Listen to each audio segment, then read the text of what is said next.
In today's video, I'm going to teach you how to add a co-host on Zoom. If you're hosting a Zoom meeting and you want someone else to help you manage participants, handle meeting controls, or support the session while you're present, assigning a co-host is a very useful feature. It can make your meeting run much more smoothly, especially if you're leading a class, team call, or a webinar style discussion. To get started, make sure you are already inside your Zoom meeting as the host, because only the host can assign someone as a co-host.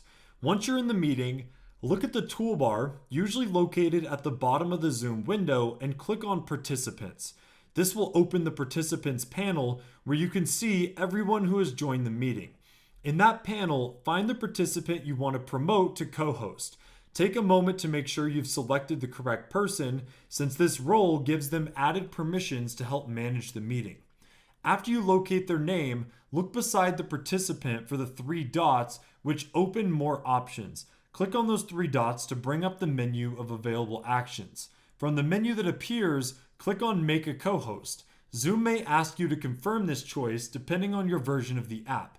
If it does, simply confirm the action and that participant will immediately become a co-host in the meeting. Once assigned, the new co-host will be able to assist with several meeting management tasks, which can be especially helpful if you need support during this session.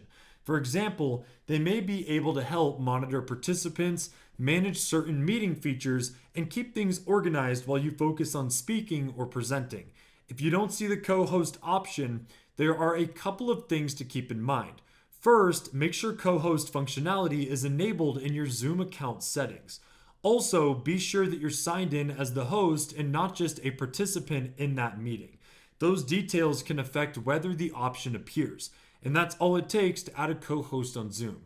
If you guys found this video helpful, make sure to drop a like and make sure to check out our other tutorials.